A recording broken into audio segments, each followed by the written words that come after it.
Hey, we've got a football game to talk about. We're back, Kevin's Corner, here on Monday, August 15th. I think we'll keep this Monday routine going here for the next couple of weeks with the Colts playing on Saturdays. It's easy to just come back on Monday morning and recap the game. I've got Eddie Garrison in studio with me. Eddie producing the Colts pregame and postgame this year, so a lot of you obviously tune into that. Eddie is a huge, huge part of that. So I'll break down that game and set up the Colts schedule for the second to last week at Grand Park. Off on Monday, a short practice Tuesday, joint sessions Wednesday and Thursday with the Lions. Next week, Tuesday, Wednesday, Thursday practices, and that is it.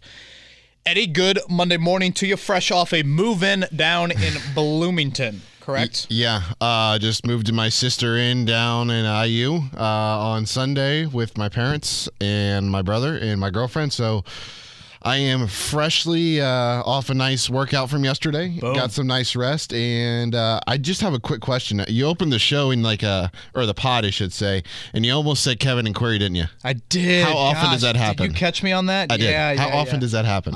It happens a lot. I'm like, God, I have a frog in my throat. And I just said that. Yes, it does happen a good amount. So thank you for catching me on that. And Bloomington dinner or lunch recommendations, send to Eddie Garrison. Go ahead and plug your Twitter. That's at Eddie Garrison _. And you can do that for my sister as well, because the only places we've ever gone to down there are Buffalo's and Mother Bear's. And Mother Bear's, I don't know if you need to go anywhere else, right. Honestly. I do love the Village Deli. That is a place that I would definitely stop at. For sure. All right, let's get into Saturday's preseason opener against Buffalo. The Bills went on a walk-off. Sorry if you had Colts money line. Or I guess the under. The over hit big time, right? It was like a 35 was the over-under, I think, on that. And I want to make this really clear, Eddie. I'm only going to say it once on the podcast, but everyone can revert to this part of the podcast throughout if they need a reminder. It's the preseason. We saw the starters play for a quarter plus. What I try to look for are trends. Have we seen things that have repeated themselves from Grand Park into the game? Have we seen things change? That's, I think, what you're looking for. I don't give two shits about the score. I mean, Tyler Bass, whoop-de-doo, whatever. Someone called into our show this morning. The Colts blew another fourth quarter lead. That's not good. That's going to show. There's two guys that played in the fourth quarter that'll be on this roster in 2 weeks. So I'm not worried about that whatsoever. But we'll break things down. We'll acknowledge the caveats that are with it being the preseason from a game planning scheme standpoint, from a starter backup standpoint, all of those things. But the Colts played a 60-minute football game on Saturday. For a moment there, I thought, what are the overtime rules again? I was a little nervous. But we'll report on it. We'll talk about it, and we'll break it down. And we got a lot of Twitter questions to get to as well. So let's hop into it. All right, Kevin, what'd you like? Yeah, we usually start off with what I didn't like after a loss, but it's the preseason. I don't care about the result, so let's start with the positives. I thought the rookie class played pretty well. I think the first thing that jumped out at me was Bernhard Raimann played every single snap once the starters exited. The rest of the game, Bernhard Raimann did not leave the field. 48 straight snaps at left tackle. Sure, there are a couple moments he got beat, but overall I was pretty pleased with how Raimann looked. Again, there's stuff to work with that you like. I thought Jelani Woods had a much-needed and really good day. I thought the touchdown catch and that kind of slant-ish over the middle where he dove and caught it, that's a tough ball for a guy 6'7" to go down and get. Those are plays we have not seen at all at Grand Park out of him. Agreed. When I have described Jelani Woods' training camp, I've said, this is not egregious mistakes he's making. It's just not as productive as Drew Ogletree. And honestly, what's probably hurt Jelani Woods the most is the fact that Drew Ogletree is in that room, and you would just have two guys in the same draft class, and you watch, they look similar, and then you watch them back-to-back reps. It's so easy to compare the two. Alec Pierce does not have that at wideout. Nick Cross does not have that at safety. Bernhard Raimann does not have that at tackle. So it's very easy just to compare the two. And Jelani Woods has not been as productive nor as consistent as Ogletree. The drops have been more abundant for Woods than Ogletree. a game happens on Saturday. Woods caught, I think, both of his targets. I think it was just those two. And the touchdown grab, just great job by Ellinger to keep that alive. And then Jelani Woods, again, making a catch in traffic. And Drew Ogletree did have a drop on Saturday. So I thought good work there from Jelani Woods. Nick Cross arguably was the best defensive starter on the field. Nice coverage on both the red zone plays, which got the Colts off the field in that situation. That was a poor opening drive. They settled down in the red zone. Cross made a couple good plays, and then he made a play, I think a tackle for loss. Might have been with the second team. They might have left him in there. If you saw Rodney McLeod subbed in on the second series, he had the interception. So, again, that 50-50 split we continue to see, although Nick Cross did get the start. And then Alec Pierce, I thought it should have been a flag on Kaiir Elam on the third down. I thought he illegal hands to the face right off the snap. That probably kind of set the tone for that entire rep. Like, Elam always had the advantage there. You would have liked to have seen Pierce recover and make a play there. I love that Matt Ryan threw him the ball. Again, you want to see him get those opportunities, Elam being a first-round pick. He came back and made a couple nice plays with the second team. But that's kind of what we've seen from Pierce, is pretty much what you saw on Saturday. With the starters, just quiet. Yeah. Just not a lot of targets. I mean, he did have one target on Saturday, and I get it. They only were out there for 20 snaps. It's not like Pierce is going to be, targeted 5 or 6 times. But overall, Eddie, I thought it was a good day for the rookies. I did too. I thought it was an overall good day for the tight ends in general. Drew Ogletree had that touchdown that got called back. I thought he looked good. He muscled through a couple defenders. He did have one drop, but he came back and made a play. Yeah, he did make a play, although it doesn't count in the final stat sheet, but you still have to play it out live because you didn't know what the penalty was at the time. So I did like the play there from Drew Ogletree. I thought Sam Ellinger looked really sharp. He was decisive. He knew when to get out of the pocket. His pocket awareness was really good. He had a couple of nice rushing attempts with his legs. And then I know he only had 3 targets and 2 catches, but I thought Pittman looked really good. Yeah, I thought you were going to mention Kylan Granson as the other tight end. Who I thought had some moments. There was a 4th down play, which we'll get to. I didn't love the Colts going for it on that 4th down.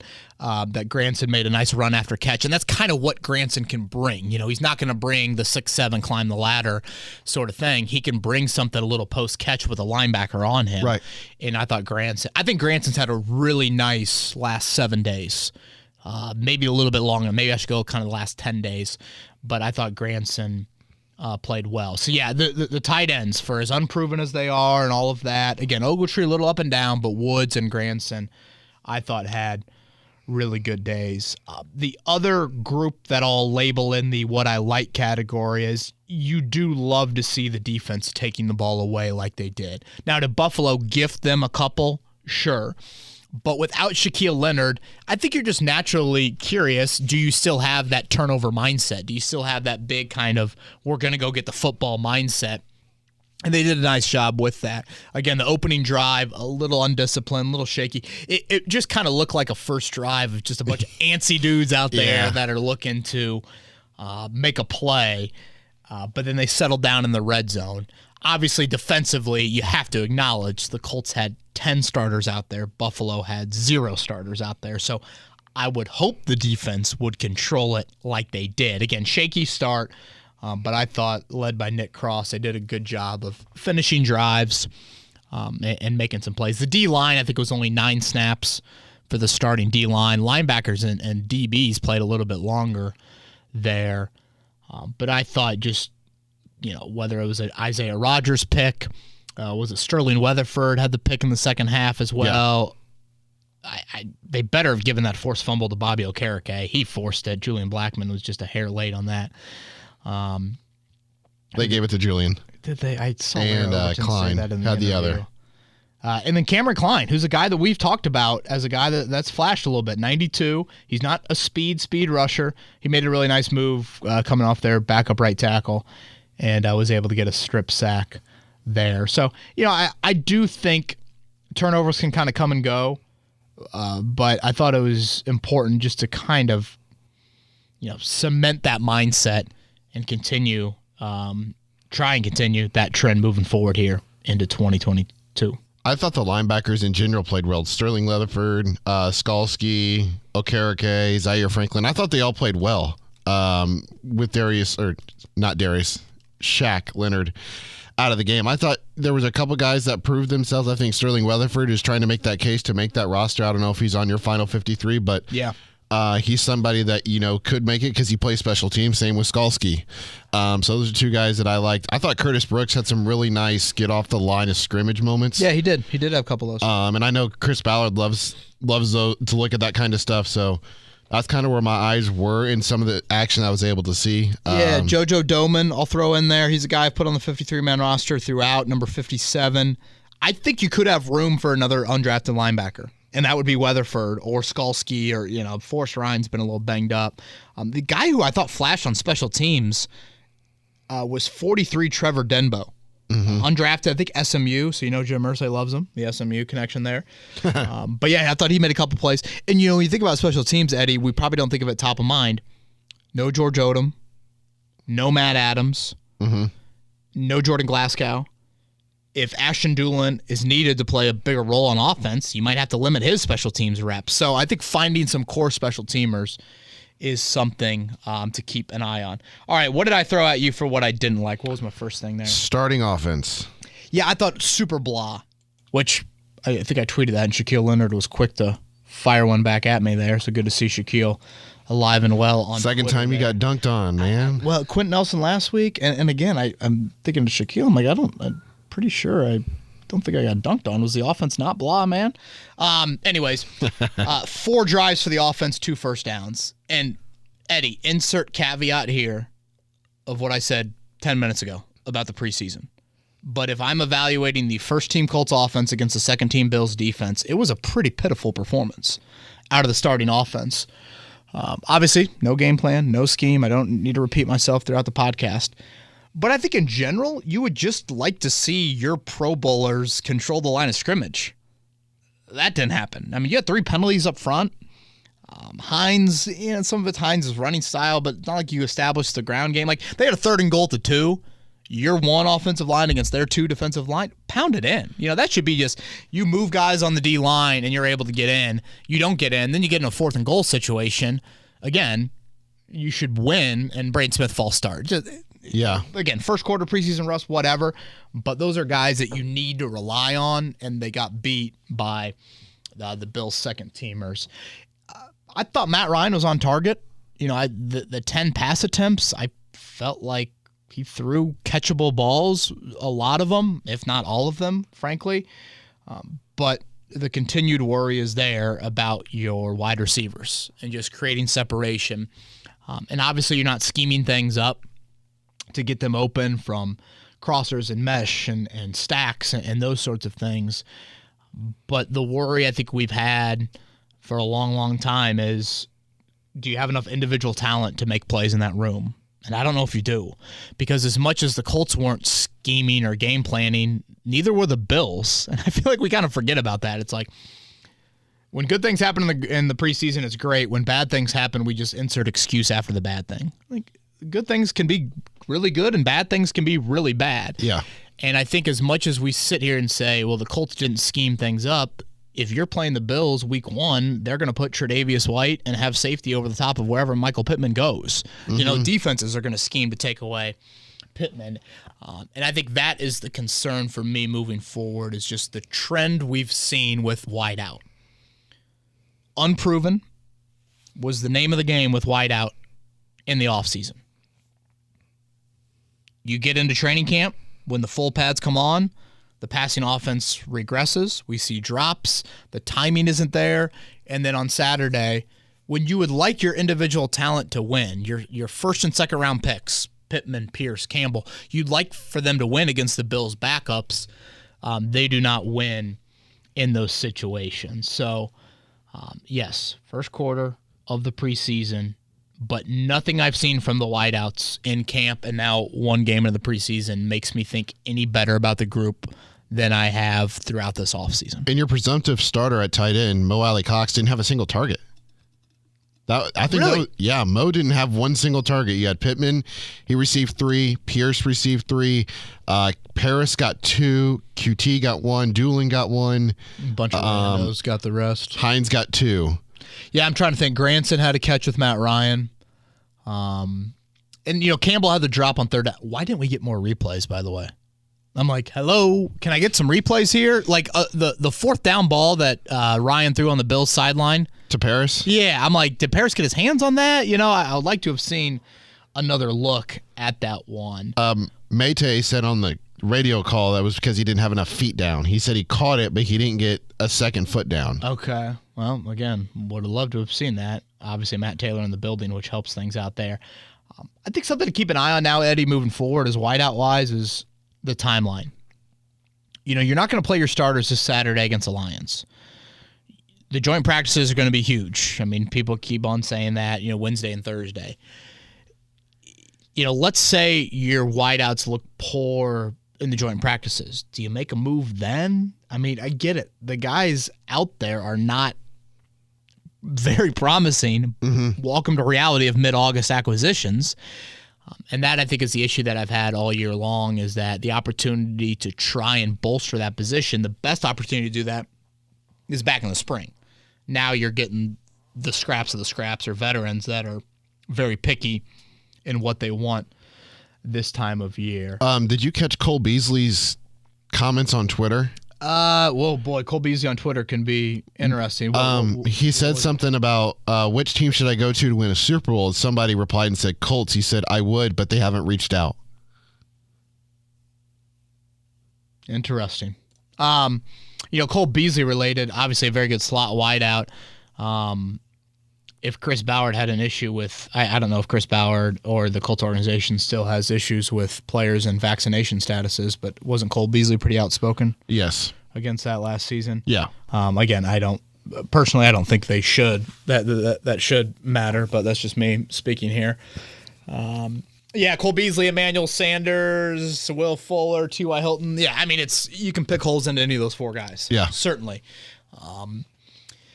But yeah, I thought the wideout play and just the passing offense in general, outside of Matt Ryan's accuracy, I thought was very poor. I guess, what else? Did I have kicking? Kicking battle is officially over. Yeah, before we get to the kicking battle being over, I do love the approach Frank Reich had. I spilled the donut on my laptop, so I'm currently trying to lick off the icing. Don't mind me. Gosh, that's really on there, Kevin. Nice job. 20 starters played, Eddie. 20 starters for the Colts play. Shaquille Leonard, Jonathan Taylor, only two the Denon. I mean, the Bills didn't throw a single starter out there. And again, I love that approach from Frank Reich.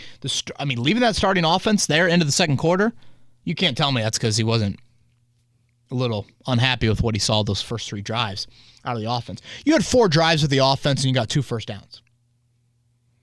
Yeesh. I get you're not game planning, but it's not like the Bills are game planning either. Your starters against their backups, I expect more production there. So I think that was disappointing. I don't know about you, but I was surprised they didn't get Paris involved from like the get-go.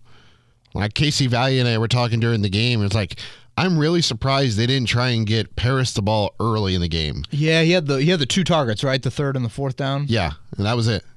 Yeah. And again, I mean, some of the stuff that one of the Colts' bread and butter plays, I think they did run on that 3rd and long when they ran the screen to Pittman. Picked up the first down. 17 yards, yeah. Yeah, that is one of the kind of go-tos they have because Pittman is so hard to tackle in the open field. I thought he was going to get the first down. So I think that set up the Granson 23-yarder. That's when they went for it. Yeah. Yeah. On that note, let's get into kicking. If you're in the Blankenship family, you are thrilled on this Monday morning. Jake Verity misses an extra point. Eddie, I might be too harsh with this. I think it's a fatal blow to his chances in trying to win the kicking battle. The Colts were 10 practices in at Grand Park. The kickers have kicked 3 days. So extrapolate that out. You kick once every 3 days pretty much. Yeah. The Colts have 6 practices left in training camp. That means those 2 kickers will kick 2 more times at Grand Park.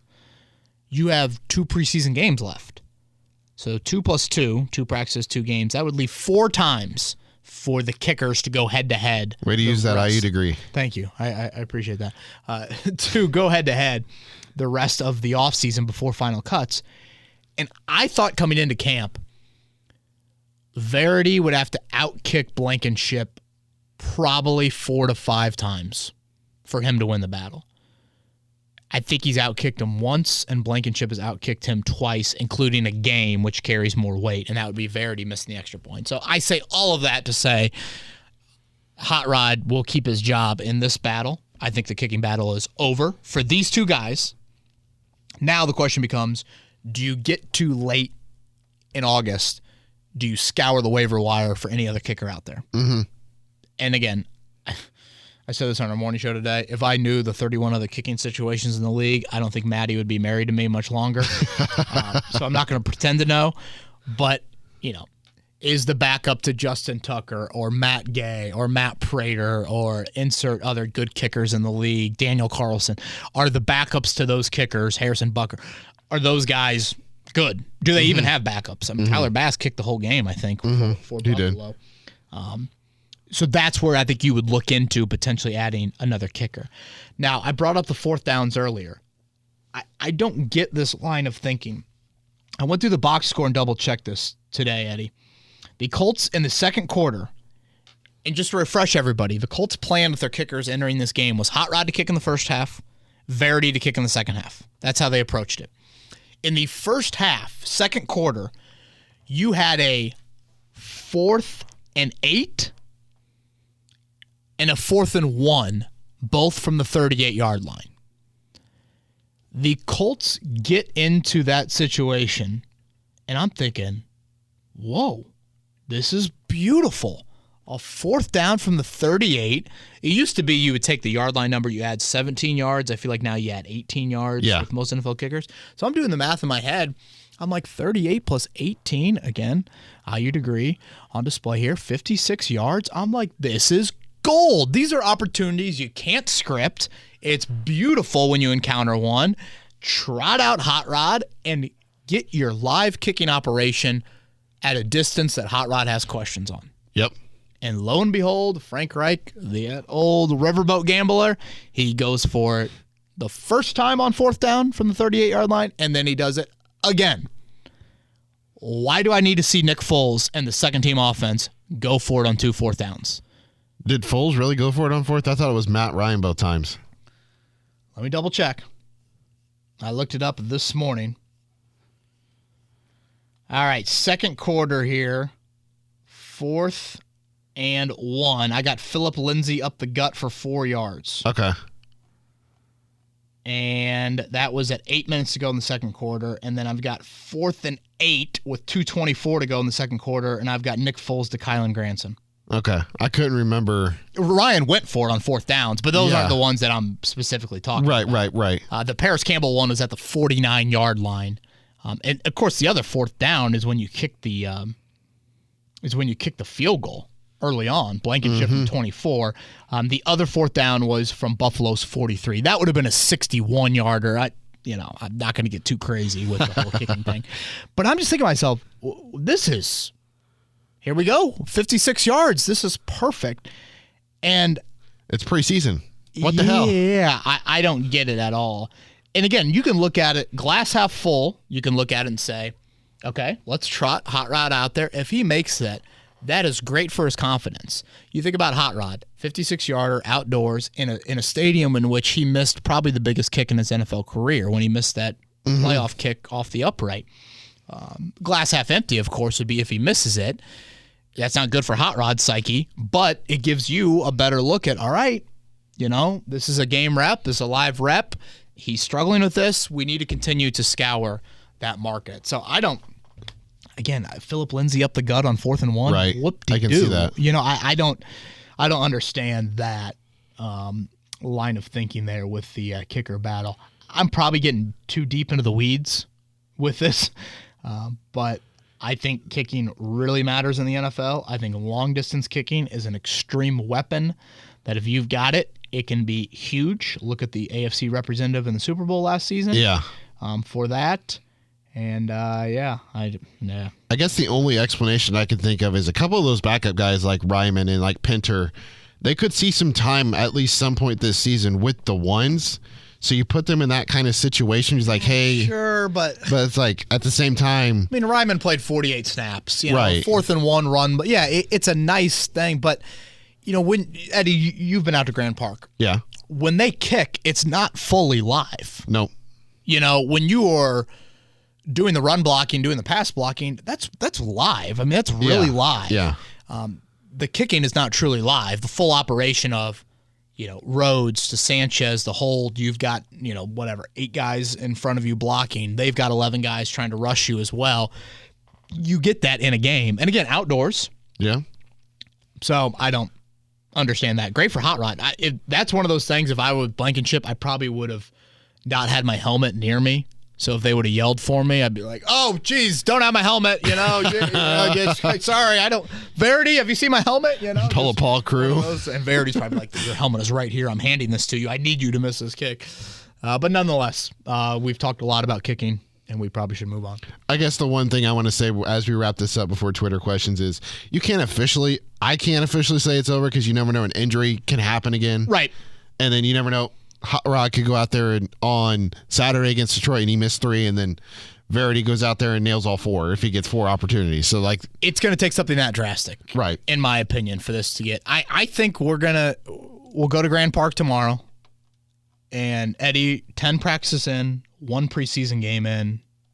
The battle for the strong safety spot is the only thing I think up for grabs. Mm-hmm. I guess a little bit of playing time at tight end, a little bit of playing time at wideout. Behind Pittman, of course, behind Mo Alley Cox. Zaire Franklin is ahead of EJ Speed if that's needed for the season to start as of now. Nick Cross and Roddy McLeod. All right, let's get into Twitter questions. Let's do it, man. This one comes from the powers that be. So clearly we're going to be deficient in some areas, like the wide receiver position. So what are some other areas we can overachieve in to make up for this? I know the easy answer is Taylor, but in reality, we're asking him to replicate a stellar year when everybody is looking for it. Also, the pass rush didn't look that much different to me. What about you? Okay, let's start with the first one. The question says it, but let me reiterate. Jonathan effing Taylor. I mean, Eddie, he's going to command so much attention. That is going to provide opportunities for you in the passing game. And again, this gets back to the game planning stuff that I was mentioning earlier of you just don't see that in the preseason. And then the second part, which I guess plays off that, is scheme. You're going to have to win with your mind. And when I say win with your mind, I mean Frank Reich and Matt Ryan. They're going to have to be superior in that department. I think part of what I love about the NFL is the chess match that matters, scheme and game plan and all that stuff, that matters a ton. But individual talent oftentimes can be a deciding factor when scheme is close, when game plan is close, those sorts of things. And again, that is what concerns me. As far as the pass rush, the D-line played 9 total snaps. The starting D-line played 9 total snaps there. I'm not going to get into a concrete breakdown of it. Again, your starters against their backups, maybe a couple of rushes you would like to have seen cause a little bit more pressure. I didn't think there were a lot of rushing opportunities. I'm not going to overreact too much, but yeah, it was a bit of a quiet pass rush. Not too often you get some news during the pod. It's usually right after. Mike Strawn has been activated or /removed, I should say, from the physically unable to perform list. That is large. I'm glad you brought that up. You care if I fire off a tweet here? Go for it. This is big because of the Kiki Kuti injury, which I know they're not the same position. Well, body type. Yeah, and I guess position within the position. What should I say here? Good news on the wide receiver health department. How about wide receiver health front? There we go. That sounds better, right? That sounds more like Chris Ballard or Frank Reich. Strawn had knee surgery back in June. And now your listeners get the thought process behind what goes out behind a Kevin Bowen tweet. I was spelling his name. I went on Buffalo Radio last week, Eddie, and they pronounce it Strachan, which I think I did early on as well. 6 practices left at Grand Park. I thought it was more Strahan, like Michael Strahan at first. And I think I might have thought that as well. Show something. 6 practices left at Grand Park for him, for the Colts. Okay. Yeah, just quickly on this front, Kiki Kuti getting hurt. What's concerning there is I look at Kuti as like Paris Campbell injury insurance. Similar body type, similar roles. And Kuti is the Paris Campbell of the Texans. Yeah. Oft injured. I mean, again, we know full well. We've seen his production. He's had much more production, frankly, in the NFL than Campbell has had when playing. Just against the Colts. Yes, I was going to say, mainly against the Colts. What I think is concerning about Kuti's injury history is his is more soft tissue stuff. Hamstring was always nagging him in Houston. So that, I think, is something to watch for groin-wise for him. Again, I know Strawn is not the same exact body type and all those things, but he just needs to be out there. I don't know who you were texting me. I think you were you texting me about Desmond Patman? Yeah. You know, he came in after Isaiah Ford. Once you get through those first four wideouts, Eddie, I think it's really, really up in the air right now what you have at wideout. Did you read me a second question or no? Not yet. Okay, we wrapped up the first one. So second question is from ZP. KB, are we sure Eberflus wasn't the defensive coordinator yesterday? From what you've seen in camp with the Colts DBs, pressed to disrupt timing at the release at all? Yeah, ZP, you aren't going to show a whole lot defensively. And I guess the thing with Gus Bradley is that is an element to his defense I think we'll see some out of, but I don't want people to expect like incredibly exotic. I mean, it's heavy cover 3. You know, when you hear people talk about the defense, compare it to other NFL schemes, it is on the simple side without question here. So, yeah, I mean, I'm trying to think of the big plays that Keenum hit. I mean, one was the bootleg, right off the start, just the play action boot. To Shakir? Is that the first play of the game? I believe so. Yeah. I know Khalil Shakir had a nice game. He was somebody I liked coming out of college. Yeah, and then 59. Isaiah Hodgins had one for 27, and then Zach Moss had that big cutback run. Blackshear had one for 32. Yeah, and I'm trying to just focus on when the starters were in there. Again, he got picked off, then they go 3 and out, and then he fumbled. Yeah, I mean, when the starters were in there, I don't see anything from a passing standpoint that was too big. Obviously, the scramble, that was the second play of the game. Shakir had the play action. But yeah, I don't see anything too big. So I'm not going to overreact. Again, don't expect the most exotic thing you're looking for defensively, but I thought the defense was pretty solid once they settled in. I agree, especially in the red zone. I thought they were really good. This one comes from Jake. I understand not overreacting to one preseason game, but is it too much to ask for a guy on the outside that can win without the advantage of scheme? You know, Eddie, Jake sums up my thoughts pretty much right there. That is my concern. You know, Michael Pittman is what? Second round. Alec Pierce, second round. Paris Campbell, second round. These are talented dudes. You would like to think they could win on somewhat of a consistent basis in one-on-one settings against the opponent there. And I think Frank Reich and Matt Ryan should have an advantage most weeks schematically. But we've seen it in years past when opposing secondaries suffocate the Colts wideouts. You can draw up the greatest show on chalkboard or whatever, dry erase board, and you're not going to be able to execute it to the complete, degree that you want to. Separation. I mean, think about when the starters were out there. Now I'm just going through the box score. The big play you had, the semi-big play that you had in the passing game, obviously you had a check down to Hines. You had Granson, just kind of a little dump for whatever it was, 6 yards or something. The big play was to Pittman. It was a screen.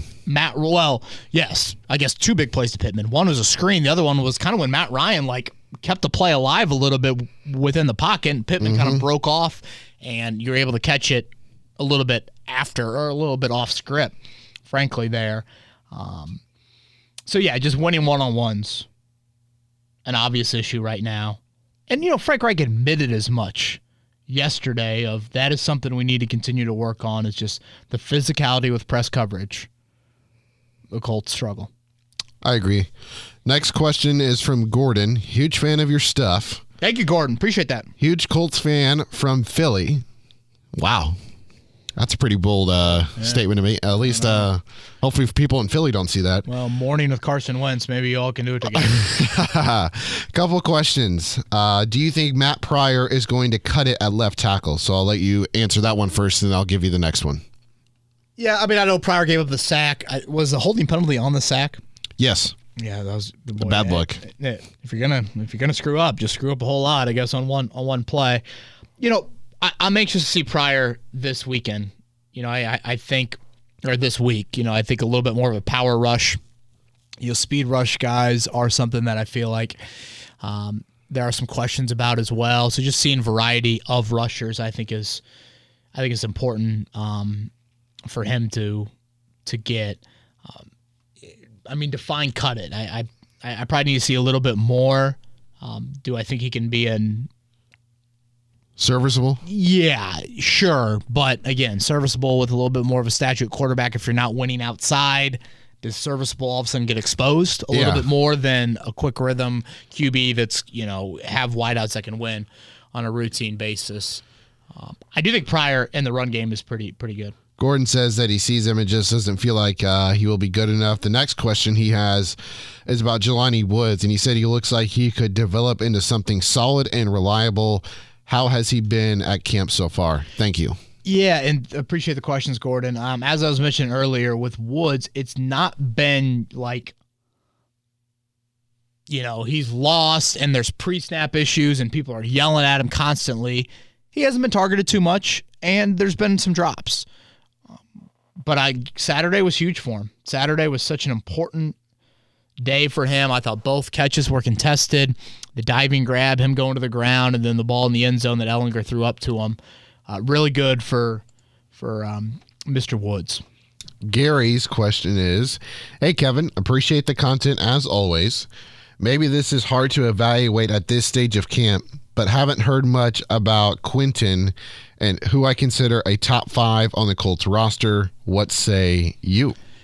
Yeah, Gary, to be fair, you almost don't even watch Quentin Nelson. It's just like you expect him, and he is taking care of his work, and I don't notice that much pressure from the interior, pocket or things like that. And he's been solid. There's been one-on-ones with DeForest Buckner that you really point to. And I think that is something that I have to remind myself at training camp is you do get so fixated on the passing offense because you don't go fully live in the run game. So you don't know 100% of, when Buckner tapped Jonathan Taylor there, do you think Buckner would have made the tackle the line of scrimmage, or is Jonathan Taylor running through that tackle and now he's out in the open field? You just don't truly know because guys aren't allowed to finish the play and make those tackles there. So Nelson, he wasn't happy with my question, was he? No. What do you think, Kevin? My wording to him last Thursday was, are you a fan, I think, of playing in the preseason? Which is really a rather generic question to ask, and it's a question we ask numerous players. And I would be willing to bet that there are several Colts players that have said, yeah, I don't need much preseason action. Now, in very Quentin fashion. What type of question is that? I believe is how he responded to me, which is a great quote. So you know what? Money quote that we got out of Quentin Nelson there. And he was not pleased with that. And if I recall, he was also asked about, the contract this situation. He said no comment. Have you heard anything that you're allowed to share on that front? I have not heard anything on that front. It seems like there is some good leverage from both sides, and I think there is a lot of leverage that both sides have in this debate. Jim Irsay's obsessed, and I think if you're Chris Ballard, you look at your book situation and you're like, oh, geez, can we penny pinch just a little bit here? So I think there is some leverage. Stephen Holder threw Quentin like the softball and just being like, hey, I know you're not going to talk specifically about the contract, but what does it mean to play in Indianapolis? I'm pretty sure he's dating someone like from the Indy area. It seems like he's got a Notre Dame crew, an Indy crew that he's friends with, like all of that. And Quentin's like, I'm not going to talk about my contract. He didn't even want to go there. Yeah, and Very like Quentin-esque too. Very Quentin-esque would be the proper way to describe it. I don't like talking to you guys. I'm just here because I have to. That sums it up. So yeah, about 3-4 weeks left to see if they get a deal done before the start of the season. It's not like it's the only time they can get it done, but typically that's when you do that. 8 or 9 questions left here. Next one comes from Jason. Any thoughts on the backup running back competition? Anyone making their case to make the 53-man roster? I think Philip Lindsay's your solid number 3. I like Lindsay. I do too. And I don't know if I like him to the point where he needs a handful of carries every game. You know, I look at Taylor as just a workhorse, man. I just think he's rare. I think he's different. I think you need to pound it with him. And obviously I want those, a lot of touches for Hines as well. But I think Lindsay's your 3. I did a 53-man roster breakdown the other day, Eddie. You can check that out on 1075thefan.com. I'm only keeping 3 running backs. Put Deion Jackson or Tyshawn Williams on your practice squad and move on. I think you only need 3. Agreed with you there. I think Lindsay does help alleviate Taylor a little bit because, he is a former Pro Bowler guy, and he does not fumble the football. He hasn't fumbled yet in his NFL career. Really? Yeah. That is quite the stat. Gosh, he's got to have a ton of touches. Yeah. He doesn't cough it up either, so those are 2 things. And then back to Jonathan Taylor. He's such a young guy, and he's already taking care of his body at a next level kind of mindset. Even in his second year last year, you heard him talk about it a lot. He's like, oh, I do yoga, I do this, I do that. And it's like the amount of, I don't want to say emphasis, but like or rehab or therapy or however you want to describe it that he puts in just to maintain his body at a fresh level. I think that it's insane. Allows him to be in that rare breed. Yeah, I've said this before. When he's leaving Wisconsin or they're getting back to Madison after road trips, instead of texting, his boys and, what party's at, and okay, I need to talk to this girl, I need to talk to that girl. He's like, hey, is there enough ice in the ice bath? Yeah. Seriously. 800. Gosh, man, this is where the math just gets to me. 622 carries. I was going to add in the catches, too. Okay. So 81 catches, 703 total touches, no fumbles. We have really tested that degree today. We have. A lot of drops, though. But, yeah, there you go. This question comes from Drew. Who has more wins this year as a starting quarterback? Jacoby Brissett or Carson Wentz? Oh, my God. What a question. Such a loaded question. Yeah, that is. Obviously, a lot will be dependent on Deshaun Watson and this appeal, which, as of Monday at 10:47 a.m., we still have not gotten word on. Boy. It's got to be Brissett if Watson's going to miss the whole year, right? I would agree. Much better roster, much better situation. Yeah, tougher division, though. Yes. I would agree. By the way, the Wentz, the viral video of the TV reporter. I haven't seen it yet. You haven't seen this? Oh, my gosh, I'm shocked. This dude is just asking very fair questions to Carson Wentz, and gosh, people just are, how can you ask that, the Washington president? We're going to take away his credential. Like, this is the problem with journalism. What did he ask Carson? He's just like, hey, you've been struggling in camp, and then, like, do you feel like this is your last shot after how things operate in Philly and Indy? Do you feel like this is your last shot? Totally fair questions. Totally fair. I've said this before. Carson Wentz got to be one of the few quarterbacks ever to get 3 chances to run a franchise before the age of 30. Philly, Indy, and now Washington. Yeah. Totally fair questions. God, it just pisses me off that people think it's just like, softball spoon-fed central. I feel like when you don't ask those questions, then everybody's like, why didn't you ask that question? That's so, whatever. All right, next one comes from Trenton. Hey, KB, general football question. I was watching Kentucky football open practice and wondered this, and with the bad Colts practice on the offense, it made me think about it again. How do we determine play calling in camp? Is it possible the bad days are days where they say, okay, Matt, the defense is going to call every play against you perfectly for what we are running. Let's see how you do. Does this happen at all? If so, how would you know? Yeah, that's a good question, Trenton. I guess to answer your latter part, you don't totally know exactly what's being run. I think for the most part, the offense works on their things, the defense works on their things. A couple days ago, the Colts did a specific 2-minute, 4-minute drill to end practice, and it was the first team offense versus the second team defense, the first team defense versus the second team offense. You typically don't see that. The Colts like to go great on great, good on good. Iron sharpens iron, KB. Amen. Thank you, Chuck Pagano. I think in that instance, you are working a little bit more specifically on, okay, let's set up our defense to look how we want it against the first team offense and vice versa. Let's set up the second team offense, more of a scout team look for that defense there. And I'm curious to see if they will do that with the Lions. I don't think you'll do much, if any of that. But that is an element of practice where you try to follow up with Frank Reich or somebody afterwards and be like, okay, was that specifically, you trying to give them a specific look, things like that. Yep, here's another one for you. Soft tissue issue. Got to prevent those. Oh, God. Oh, God. This one is from Logan. Hypothetical question. Logan saying, hypothetical question, what do you think would happen first? Grover Stewart lined up at running back, rushing for a 20-yard touchdown, or Jonathan Taylor lines up as nose tackle, recording a sack? Do that again?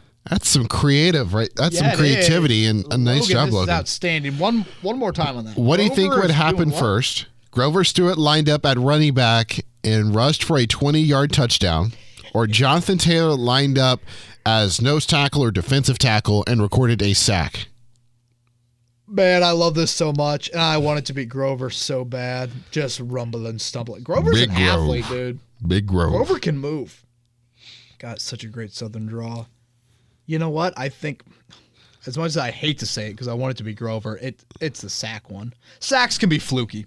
You know, the quarterback trips and fall and you just pat their head, you get the sack. Or like Matt Ryan, you go down and prevent the contact, and it's like, all right, closest defender. Yeah, that was Casper, you get it. That was a Peyton Manning impression, right? Yeah. But man, you know what?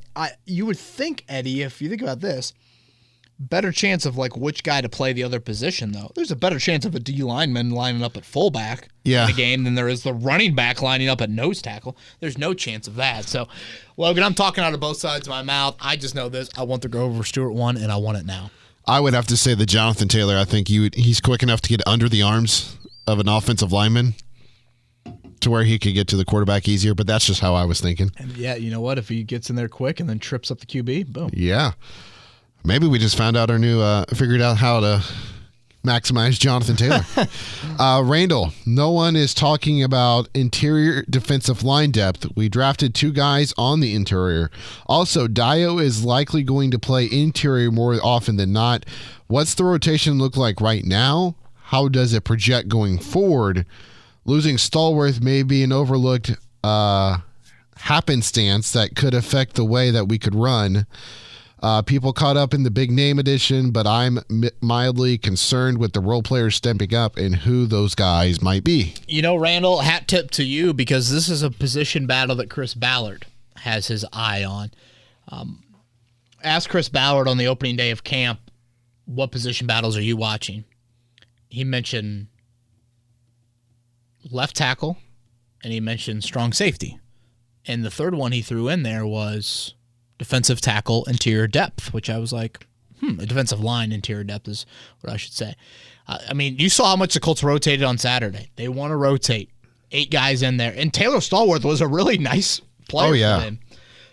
Last season, he put up some really nice numbers. Kansas City, does that sound right for where Stallworth is now? I was about to look that up. I think he came from New Orleans and he's in Kansas City, if I have that right. But Dio Dangbo, Eric Johnson, Curtis Brooks, Dio in there on the passing downs. And then R.J. McIntosh. I wanted to see a little bit more out of McIntosh on Saturday. He's number 96. I think he's flashed a bit during camp. And I know, again, his discipline on the run wasn't great. He fought Odenbo, number 59. But I thought he had a sack. He had a nice rush there later in the game. And Cameron Klein again on the edge there. So I'm going to keep an eye on it. I think when you look at the depth, I feel much better about the defensive line depth than the offensive line depth. I don't really know why Jason Spriggs was cut. I thought he was going to make the team. He was playing some guard. Dennis Kelly's been banged up. Boy, I'd have to look it up, Eddie. I don't know if the Colts have a backup offensive lineman who started in the NFL. Healthy right now. Pinter. Dennis Kelly. Well, Pinter's a starter. Pinter's starting. Oh, yeah. Penter's starting at right guard. I forgot. Has Jordan Murray started? Yeah, this is stuff that we just don't need to be looking up, frankly. Yeah, no, this could go all the rest of the pod. You wish we went next question? I'd have to double check that, but I mean, the backup offensive lineman, not a lot of experience there compared to last year when it was a Chris Reed and. Well, what about Will Fries or Wesley French? Got the French fries. I know. God, I love French fries so much. Didn't Will Fries start last year? I don't think so. I think he just played like one snap or did he start that Cardinals game? Now that I'm thinking about it, everyone played in that Cardinals game when everyone had COVID or whatever. Yeah.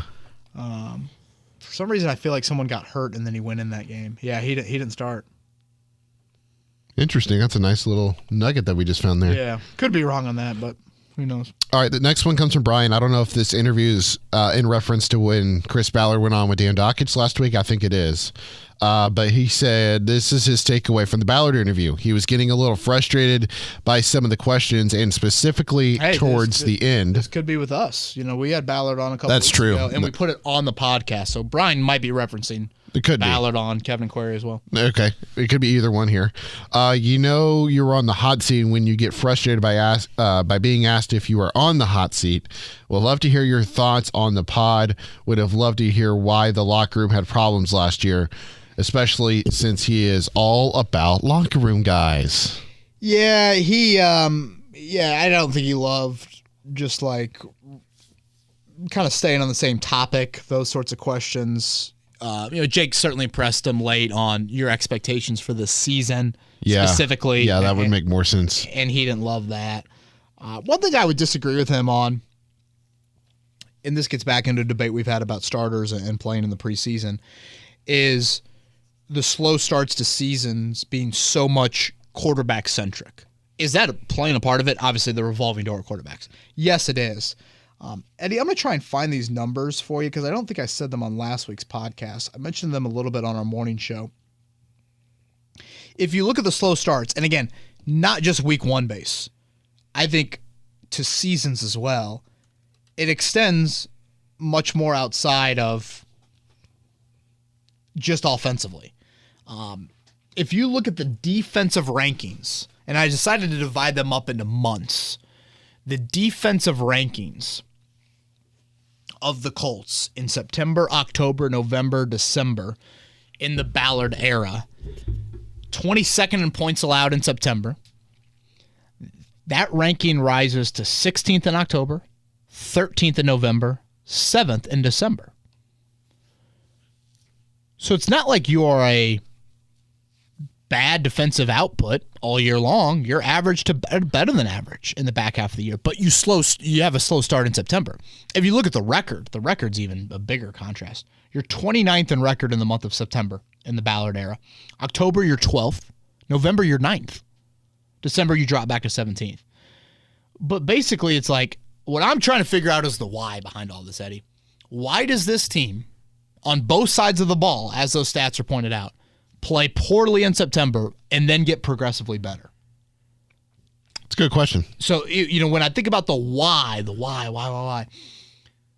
part of me is like, okay, they don't play their starters a whole lot in the preseason.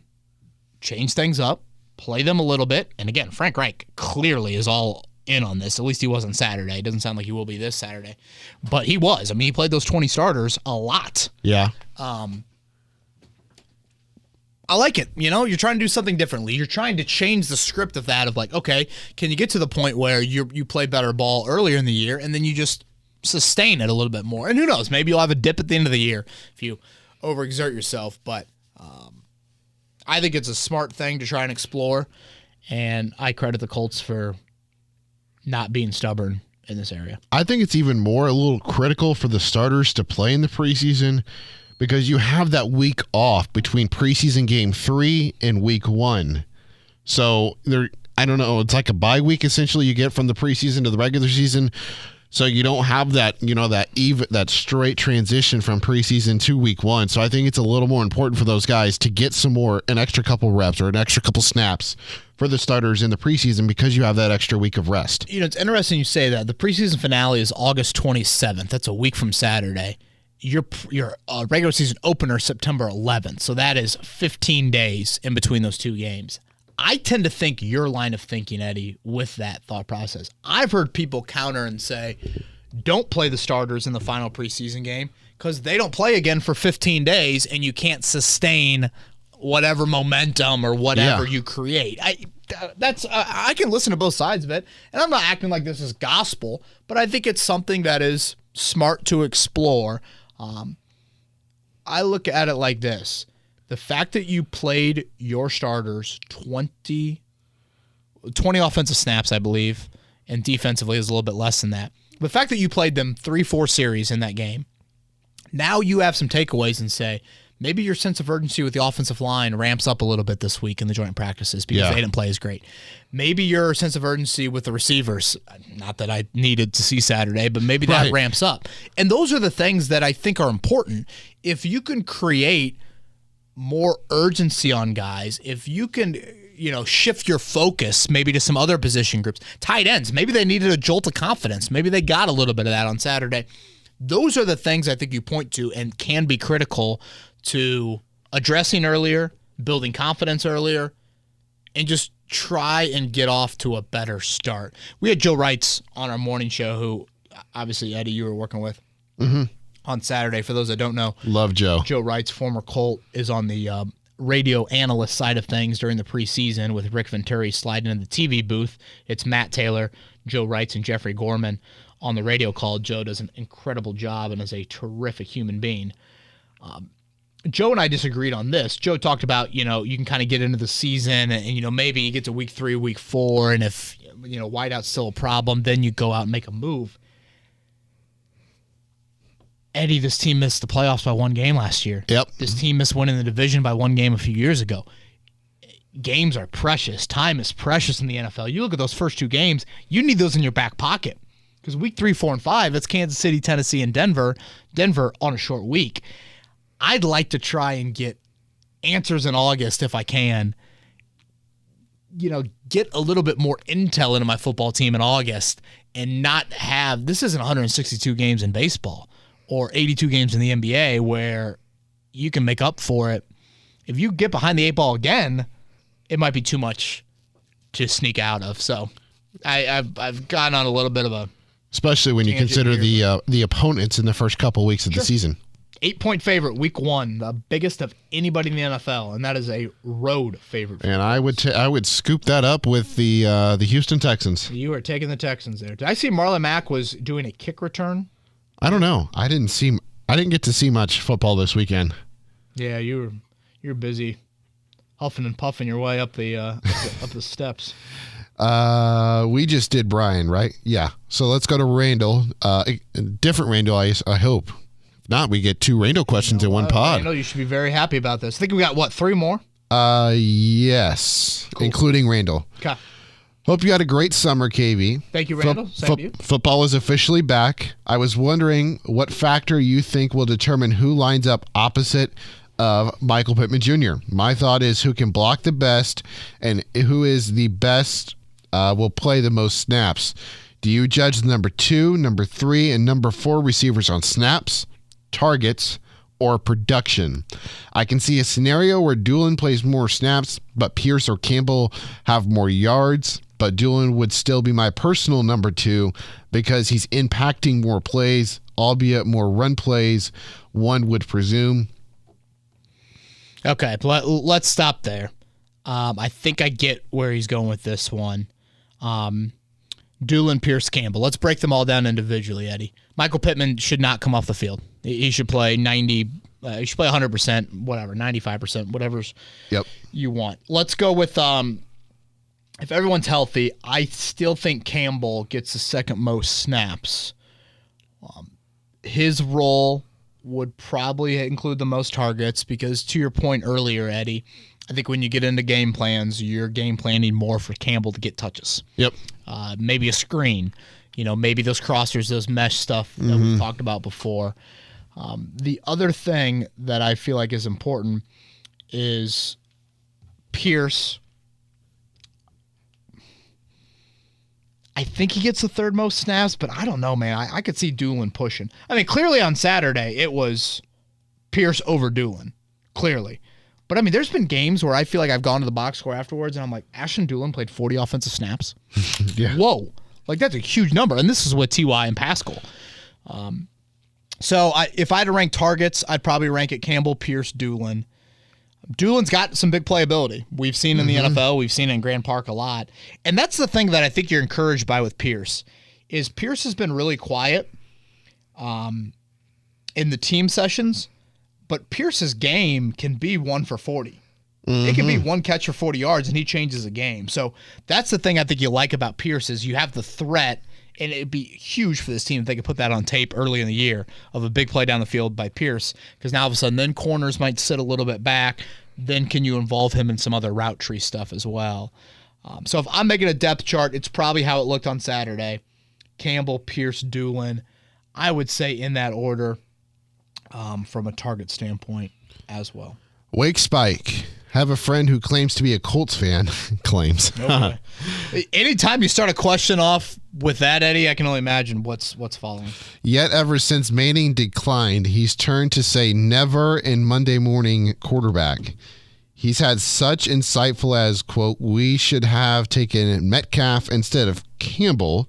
And after he missed most of the first 2 seasons, even upon wins, it's just lucky or the team got lucky. Would you guys qualify this as a toxic fan?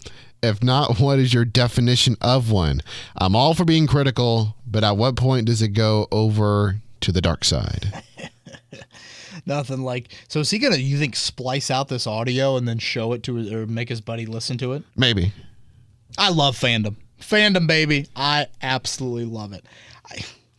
Eddie, I think the great thing you love about fans, and you feel this with, the role that you have for our company, and you see all types of it. Oh, yeah. All types of it. You see super glass half full. You see super glass half empty. You see doom and gloom. You see rose petals everywhere. Diehards, casual. Like, that's the beauty of fandom. I've been in sporting events where it's like when you boo, people yell at you for booing. Like, if I'm just expressing my passion, do you always have to be happy, or, can you express displeasure when there is displeasure, all of that? Boy, I don't know if I'm sniffing anywhere. Fandom. I'm not going anywhere. I'm not taking sides here, baby.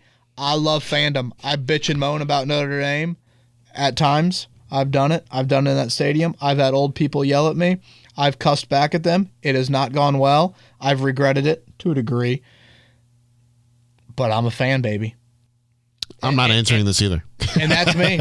Wake Spike. I'm sorry. To your friend, your fans. You come at it from a little bit different side.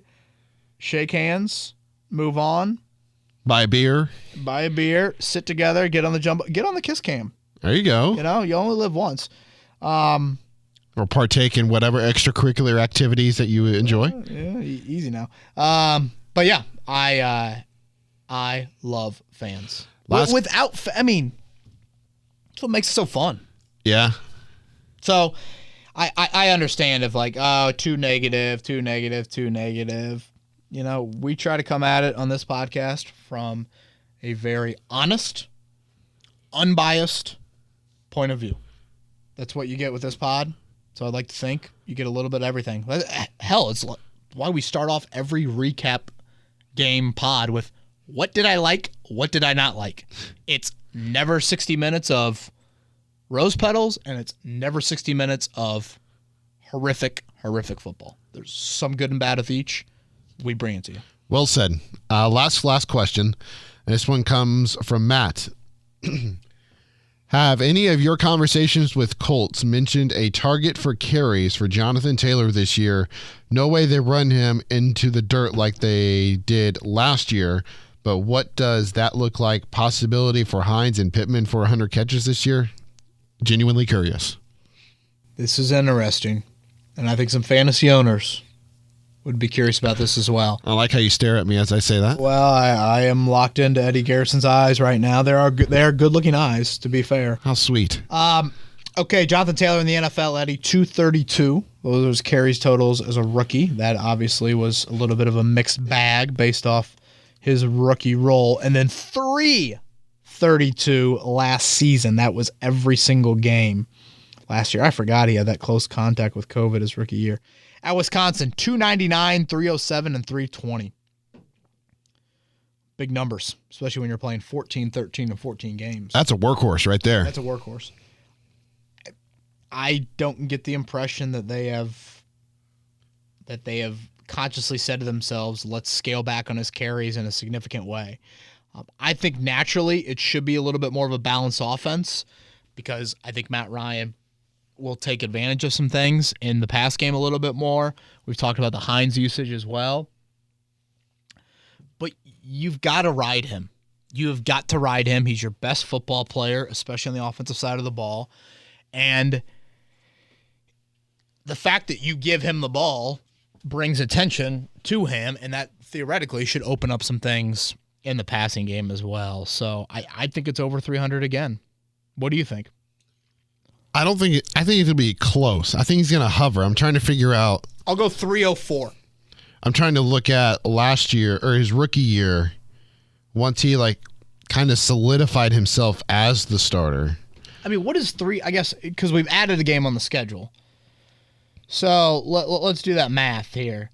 304 divided by 17. I had to do a calculator for that one. That is a hair under 18 carries a game. If you're going to tell me Jonathan Taylor's going to average 18 carries a game, that does not sound like that much, right? Right. You break it down by per quarter basis. I mean, it's 4 to 5 carries a quarter. Obviously some games you end in 4-minute situations and boom, he's running it a little bit more. Yeah. Yeah. I mean, he only had 1, 2, 3, 4, 5. He only had 6 games last year over 20 carries. Again, that 20 number to me is that's a pretty rare number now in today's NFL. And obviously sustaining that number over the course of 17 games is a whole different story. And he had 2 over 30. I think a basic 17 carry and outing makes sense to me. And when you add up at the end of the year, it's a big number. I feel like we're just looking up all these numbers off the fly.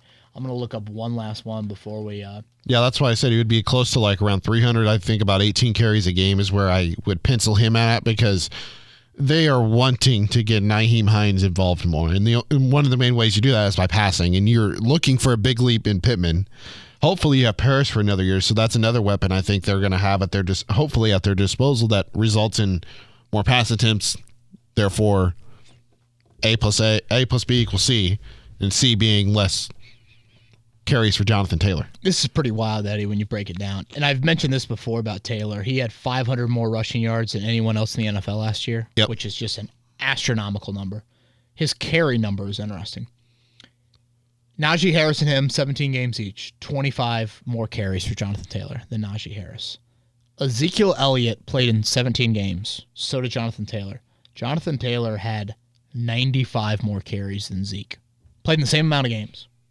You got to remember Zeke was dealing with that knee injury last year too, so they kind of limited him. Which again, that's what I'm getting at is Taylor is healthy enough to take on and handle all of those carries. Joe Mixon was third on the carry list. That's 30 carries behind Taylor. Antonio Gibson was fourth. Now Mixon and Gibson each missed a game, and Gibson. Say that 5 times fast. 32. I know, I'm struggling here. 74 carries less. That is boy, that's big, man. When you compare it like that, you probably think to yourself, should they dial back the carries? But another guy that I'd like to look at when you talk about carries is Nick Chubb. He played 14 games last year, had 228, but so if you average that out over the course of a 17-game schedule, that's 277. Which would have put him I guess fourth. They got him and Hunt, but still. Interesting. I think Taylor should be over 300 carries. I just think he's the outlier. Obviously, Derrick Henry. We'd have to go way down the list on that one. But Henry finished 10th in 8 games. Absurd. He averaged 27 carries a game last year in those 8 games. Did he really? Yeah. Dude's a freak. He was on pace for 492 carries. Absolute freak. He's Eddie Garrison. I'm Kevin Bowen. We're going to have daily notebooks from Colts camp this week. That is Grand Park, Tuesday, Wednesday, Thursday. And then for those that missed it, head to our website. I got a 53-man roster breakdown I did just before last preseason game. That's fresh on the website. And a notebook, again, recaps from every day at Grand Park. Everybody have a great week. He's Eddie Garrison. I'm Kevin Bowen signing off from Kevin's Corner. From Kevin's Corner. From Kevin's Corner. From Kevin's Corner. From Kevin's Corner. From Kevin's Corner. From Kevin's Corner. From Kevin's